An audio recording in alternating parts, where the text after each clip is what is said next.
Olá meus queridos amigos, eu me chamo Thiago Krasevski e nesse vídeo eu queria conversar contigo sobre a teoria da felicidade que foi proposta pelo físico Albert Einstein, o mesmo cara que propôs a teoria da relatividade. Como você já deve saber, o Albert Einstein foi um físico muito famoso, que ao longo de sua vida acabou escrevendo seu nome junto aos nomes dos maiores gênios de toda a história. Einstein foi tão genial que acabou sendo agraciado com um prêmio Nobel de Física. O teórico alemão recebeu o prêmio pela sua teoria do efeito fotoelétrico. Mas a história que a gente vai descobrir aqui não envolve física, envolve mais uma contemplação da vida ou uma reflexão filosófica. Em 1922, o Albert Einstein estava em uma turnê de palestras, e quando ele estava na capital do Japão, em Tóquio, ele acabou recebendo a visita de um mensageiro, um carteiro, que estava notificando ele sobre o seu prêmio Nobel. E quando ele recebeu o comunicado do homem, ele se dispôs a dar uma gorjeta ao mensageiro. Mas antes da gente continuar, confere aí se você já deixou o seu like, e se você ainda não é inscrito no canal, por gentileza, clica no botãozinho de inscrever-se aqui embaixo.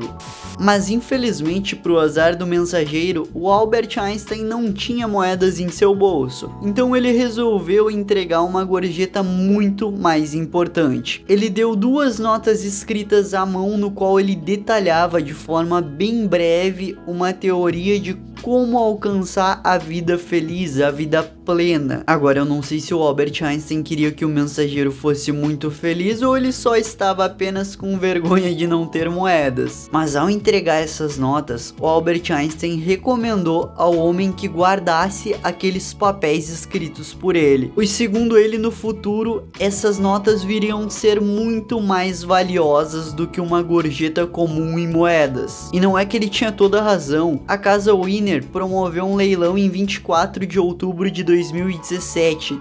Inicialmente, essas cartas que o Albert Einstein escreveu foram avaliadas em $2.000, mas ao decorrer dos lances o valor aumentou e foi aumentando e por fim foi arrematado por cerca de $1.560.000. Em uma das notas, o cientista escreveu que uma vida simples e tranquila traz mais alegria que a busca pelo sucesso em uma inquietação constante. E na outra, ele afirmou que onde há um desejo, há um caminho. Os biógrafos do Einstein afirmam que não é possível saber se o físico se baseou em reflexões ou sobre sua própria fama, mas eu separei aqui duas coisas diferentes para a gente conversar e abordar essas duas frases do Albert Einstein. Primeiro, um importante nome da filosofia estoica, o Sêneca. Ele tem uma frase muito parecida com a do Albert Einstein. Ele diz: viva de acordo com a natureza. E isso, no contexto onde a frase foi dita, é uma recomendação para que nós evite luxos extremos e extravagâncias, levando a vida através de uma abordagem mais regrada e mais simples. O Sêneca ainda nos diz: assim como é um sinal de luxo procurar finas iguarias, é loucura evitar o que é habitual e pode ser comprado a preço razoável. A filosofia exige uma vida simples, mas não de penitência, e podemos perfeitamente ser simples e asseados ao mesmo tempo. Caso você não tenha conhecimento sobre a palavra asseado, ela significa o que é feito com perfeição e esmero, ou seja, viver uma vida simples pode ser perfeitamente melhor do que a busca pelo sucesso em uma inquietação constante. Agora vamos à nossa segunda frase: onde há um desejo, há um caminho. E aqui eu tenho uma breve intuição que o Einstein fala sobre coragem, então eu vou precisar falar sobre os mais famosos guerreiros da Idade Média, os Vikings. É quase impossível que você não tenha ouvido falar sobre esses guerreiros corajosos, mas caso não conheça sobre essa cultura, um ícone muito popular hoje em dia, viking, é o Thor, o deus do trovão da Marvel. Ele é baseado na mitologia nórdica.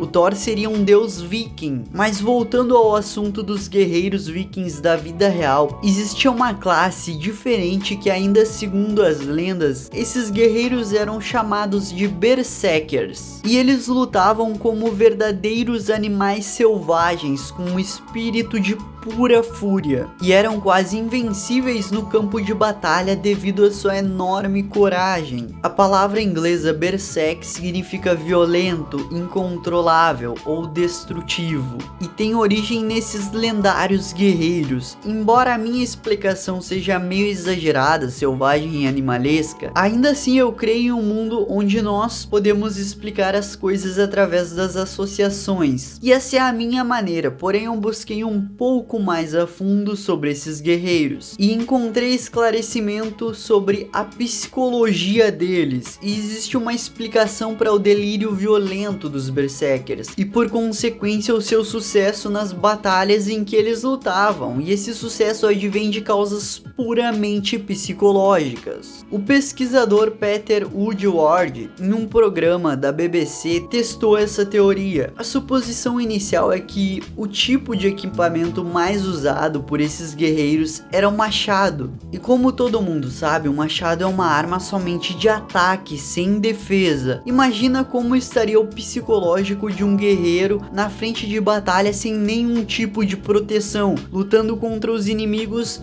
de uma maneira furiosa e sem medo de ataque. Isso causa um efeito psicológico devastador. Segundo o psicólogo, isso é a agressão selvagem em estado puro e seria terrivelmente assustador lutar contra alguém assim. E esse estilo extremista fez os berserkers entrarem para a história da guerra, ou seja, onde há uma vontade, há um caminho, independente de o quão desprovido de recursos você esteja. E é claro que nós não devemos em momento algum interpretar a história dos guerreiros como sair brigando por aí com as outras pessoas. Eu, como descendente de nórdicos, sinto dentro de mim a fúria berserker quando eu tô fazendo algo que exige o meu espírito guerreiro, quando eu tô construindo algo, quando eu me empenho de verdade em fazer algo. Essa coragem e esse conhecimento que eu tenho. Você pode utilizar esse instinto primitivo humano como forma de motivação para realizar as coisas sem medo. É interessante que antes de eu conhecer os vikings, eu tinha uma sensação de conexão com eles, mas eu pensava que se eu vivesse na época deles, eu jamais conseguiria ser um viking, porque eu sou baixinho, eu tenho 1,71 de altura. E as descobertas arqueológicas apontam que a média de altura de um viking na época era cerca de 1,70 m, e eu achei essa informação incrível. Muitas vezes a nossa visão é muito hollywoodiana sobre os guerreiros. Eu mesmo pensava que todos eram altos, bonitos e fortes como Thor. Isso é uma mera ilusão. Enfim, se você gostou desse vídeo, eu peço por gentileza que deixe seu like. Não esquece de clicar no botãozinho de inscrever-se aqui embaixo. Me segue no Instagram, é @thiago_okrasevski. E até a próxima, meus amigos.